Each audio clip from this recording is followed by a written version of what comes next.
I want to start off by saying thank you so much for joining me, Dr. Lai. I greatly appreciate it. Thank you for having me. Dr. Lai, early on before my diagnosis of AML, many of my doctors I saw dismissed my symptoms and attributed them to me being plus size. Can you share with us how detecting AML has evolved over the last several years? Yes, and I'm sorry to hear that. But what I would say about the diagnosis is that how we diagnose patients with AML, unfortunately, hasn't changed significantly in the sense that we still have to rely on our standard techniques with the bone marrow biopsy. But what I would say is that the technology for how we risk stratify patients and subsequently treat patients has improved because we have a better understanding of the molecular characteristics of AML now. And so it has helped us in terms of being able to identify more targeted treatments where patients are more likely to respond and help us with both our short-term and our long-term plan. Right, got it. My next question is, can you speak on how monitoring and treating AML has changed during the pandemic? Yeah, so unfortunately, as you experience it, you spent your induction in the hospital for several weeks. And when you're able to be in the hospital with support, either from friends or from family, it makes the experience, much easier. And with COVID, especially in the height of the pandemic, we weren't allowing our hospital, and I know several of my colleagues as well, the hospitals weren't allowing any visitors, and that put a lot of stress on the patient, on family members, on the staff, the nurses, the physicians, really the whole care team, just because we were needing to spend extra time to make sure that everybody was updated. So either if we couldn't do it in FaceTime, having to make sure other phone calls later. So which is it is what it is, and we made the best of the situation. Currently, we have a limiter visitor policy, which is helpful. I think the other thing that has really changed is what we consider when we're starting treatment. I mean, if patients obviously need induction chemotherapy and need to be in the hospital, we don't change the recommendation based on that. But if there are patients who there are options, whether or not the patient is done inpatient versus outpatient, I think that that's a huge consideration in terms of quality of life and how we manage those patients. Can you speak to the advances in treatment options for high-risk AML patients? Yes. So fortunately, we have made a lot of progress in the AML space. That is one thing that is really exciting. I would say since 2017, there have been 9 FDA approvals for AML. And prior to 2017, I mean, we have been using the same chemotherapy for the last 40 years. Now, that's not for lack of trying. There are many, leukemia physicians who have been working at this, for the duration of their careers. But AML it's very heterogeneous and it's very smart. It's smarter than we are, and it's constantly changing. And so that has made it challenging in terms of being able to treat it. So there are newer treatment options, both kind of modifications to traditional chemotherapy as well as other targeted therapies that have improved the landscape for AML and high-risk AML in particular. Wow, that's awesome. Dr. Lai, I think another factor that played a role in my diagnosis is somewhat being delayed is my age. I was 24 at the time. What are some questions others who suspect they have AML should ask to rule out the diagnosis? So Sasha, that's a really good question. And what I would say is that as you are aware, the median age of AML diagnosis is 68. So not to say that we don't have young patients. I have plenty of young patients, but it doesn't come to, it's not a common thing to think about in younger patients right off the bat. The other thing that contributes to that is also AML compared to other cancers is an uncommon cancer. Mm-hmm. There are only, 25,000 cases of newly diagnosed in the United States per year. Because it's not as common in younger patients, and because it's not that common, doctors often want to rule out other simple things rather than just going straight to a cancer diagnosis. So unfortunately, that can lead to some delays. What I would say in young patients who are healthy is that they shouldn't have low blood counts that can't be explained for other reasons. So I think having prompt attention in terms of, if their blood counts are abnormal, to really understanding why they're not abnormal. And those are things that can be easily worked up. And if all those things are ruled out, then you're talking about doing a bone marrow biopsy.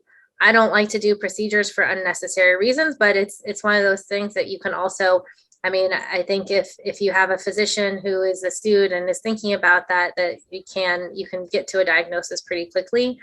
AML is a diagnosis. It's in the name acute. It comes on acutely. So that means days to weeks. So I suspect you are probably feeling very well, and over a very short period of time felt very unwell, and you're very in tune to your body. And that is very important because patients are smarter than we give them credit for. And so being persistent and knowing that something is wrong goes a long way.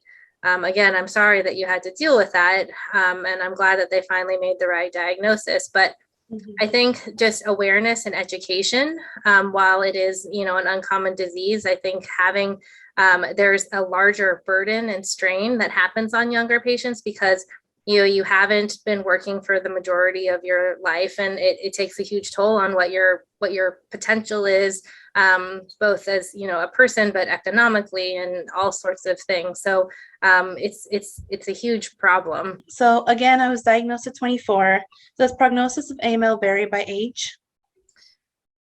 So yes and no. So let me answer that in kind of two steps. So it does, in the sense that older patients are more likely to have more comorbidities, so more medical problems, and so therefore have a higher likelihood of having complications. And also, as patients get older, they acquire more mutations and more abnormalities, so those molecular abnormalities. And so therefore, older patients then become more challenging to treat as well.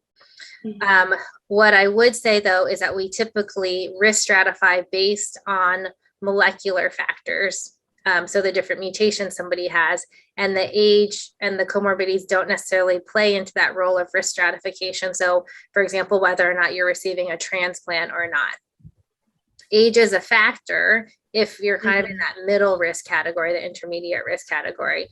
The other thing I would say is that for young patients, they are able to tolerate, because many don't have medical problems, so they are able to tolerate treatment better. So when I'm talking about numbers and likelihood of response and overall survival, all those medians assume that somebody is in their mid 60s. And so I adjust the numbers because for younger patients that those numbers are likely higher because they're less likely to have complications. Right. I had many medical professionals that participated early on in my care. Can you speak on the role of the multidisciplinary care team that plays in AML care? Yeah, this is an excellent question. I would say that treating leukemia is a team sport.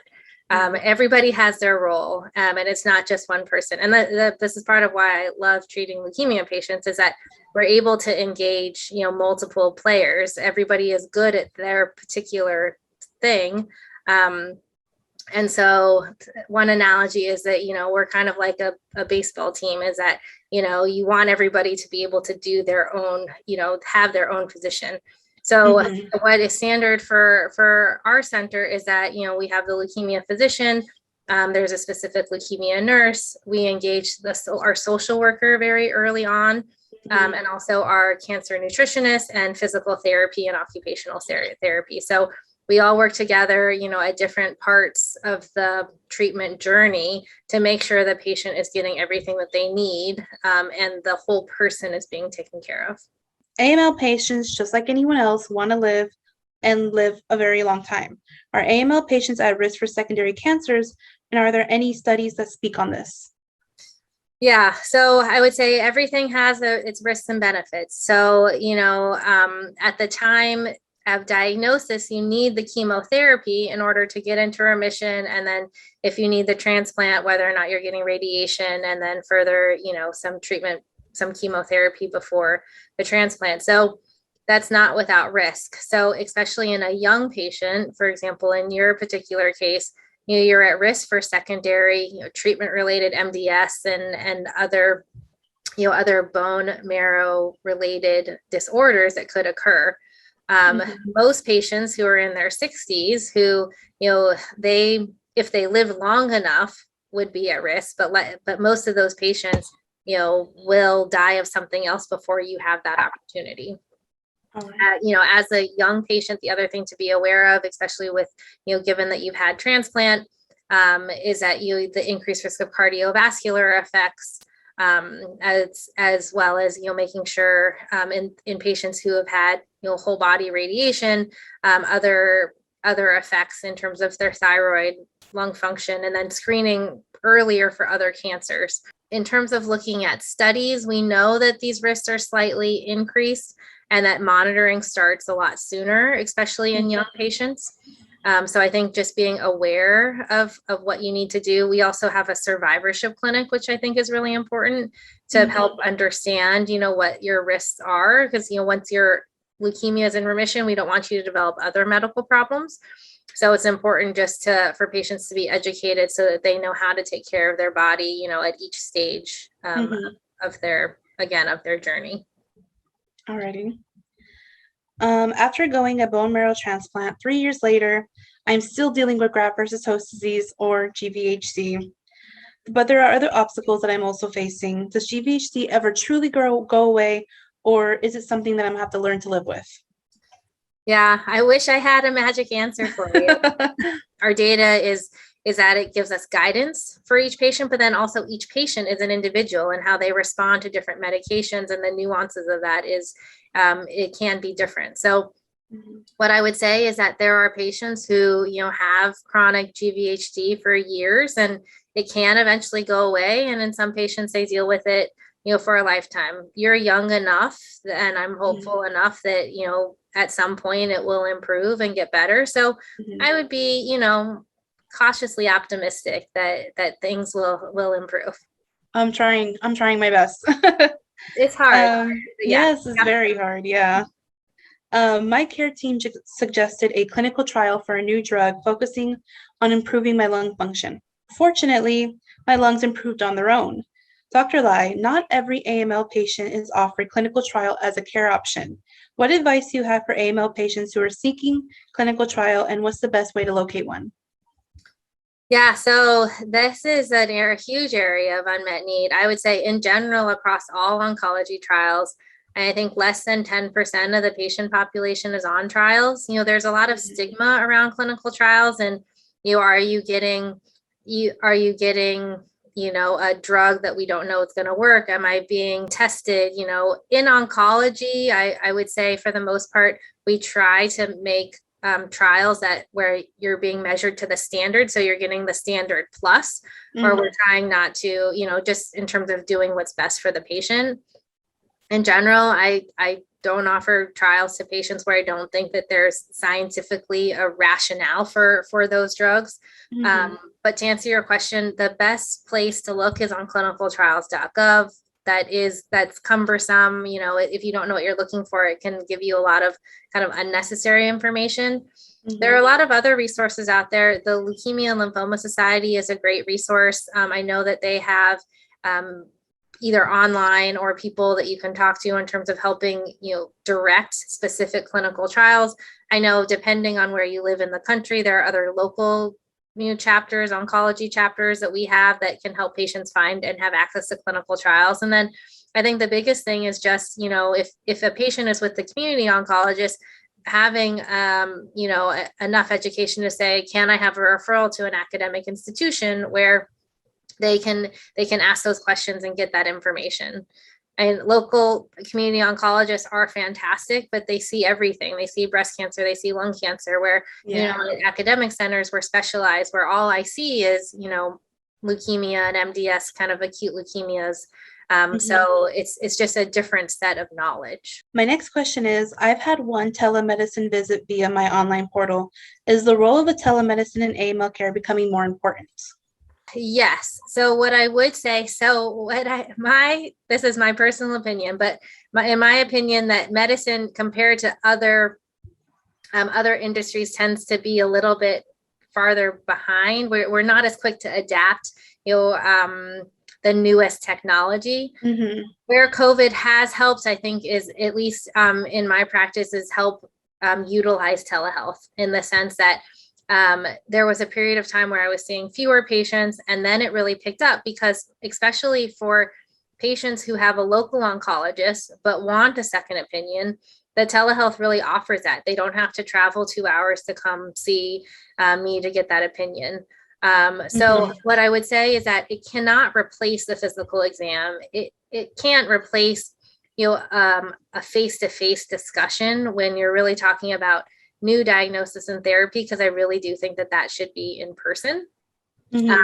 But where I have found that it's been really helpful is if I've had an initial visit with a patient and they either have a local oncologist, so I'm just checking in with them periodically, or if it's to review results, say they've had, a bone marrow biopsy, and they're farther along in their treatment, or if they're just reviewing imaging results or something where I don't necessarily need to see them, or have a physical exam, and I've seen them recently. And so I know everything else that's going on, but can kind of check in to review a specific part of information. That's where I think that telehealth would have a role, and I hope it continues to have a role. Yeah, definitely. I agree. It's really helpful in that sort of way. So you don't have to actually, leave the comfort of your home for something that's not really super serious, Exactly. Yeah. I mean, I think what happens is patients do tend to, what I've noticed is patients do underreport. So it's not for infrequent visits. So for patients who are followed on a regular basis, it does allow there to be some ease of burden in terms of how we treat our patients. Right. So a silent side effect that people facing cancer don't always talk about is mental health. Are there any treatments or coping methods that you recommend for patients and care partners? Yeah, so I would say to get social work involved early on. I think there's also, it's silent because there's a lot of stigma around it. Is that, is this something that we should be talking about or not talking about, or I can handle it, that sort of thing. So I think I introduced our social worker very early to know that she is a resource for the patients, no matter how big or how small, just to try to get them used to that idea. What I would also say is just talking with as many people as possible. As I'm sure you realize that, the network and the community is small and everybody is willing to help each other out. So once you put yourself out there, you'll realize that there are other resources out there and you're not alone in this journey. And what your cancer team offers you is different than what other patients who have gone through exactly what you've gone through can offer. And so I know that there are other resources out there in terms of societies that connect other patients who have the same diagnosis. So I would say it's really just about education and talking and knowing that it's okay to talk about your diagnosis, and no matter what format that is, or if it's a little bit now and a little bit later, and also just normalizing it in the sense of the feelings you have are valid and it's normal. And it's, if you don't have those feelings, is actually when I get worried about patients, because you're supposed to have certain reactions. I mean, you were a young patient and you were diagnosed with cancer. Like, that's not a trivial thing. So, and we're all here to help you and help the patients go through everything. So for my last question, is the future bright in AML treatment? And can you speak about any exciting studies that you are working on that AML patients and their families should stay tuned for? Yes. So I am excited. I am excited to say that I think in my lifetime, I will be a part of AML change, and we have already seen it. I have mentors who, are in their 60s who have used the same therapies. They use them for the entirety of their career. And so, as I mentioned, we have, 9 FDA approvals. I think there are more coming. I think what I would like to mention is, I think the use of immunotherapy Mhm. Bone marrow transplant is the original immunotherapy, but as you know, there are many, risks and benefits and complications. And so how we manipulate the immune system, or how we use drugs to help manipulate the immune system, I think it's a work in progress. It has been more successful in other cancers, not as successful in AML yet, but I think we will get there. The other thing is how we look at minimal residual disease. So as you know, but for everybody else, we consider a complete remission is anything less than 5% blast or 5% leukemia cells. But we know that anything greater than 0 is bad. And anything you have more than 0, the disease will come back at some point. So looking to how we monitor, going back to those molecular technologies and how we're monitoring for residual disease so that we can detect disease faster. So I think really the concept of detection and prevention will come into a huge role, because also if we can detect disease relapse sooner, we're treating less disease, and then there's less side effects and less toxicity. And then I think the last thing would be health outcomes. Kind of a lot of what we've been talking about just in terms of the whole picture and how we can better treat these patients. I also think there's a huge role for looking at each individual person and their age and their medical problems and their physiologic age as opposed to their chronologic age, and how we can best treat the patient so that they can have the best outcome. All righty. Well, thank you so much, Dr. Lai, for taking the time to speak with me and for all you've done for the AML community and our patients, families, everyone. Thank you. Thank you so much for having me. I really appreciate, you putting yourself out there.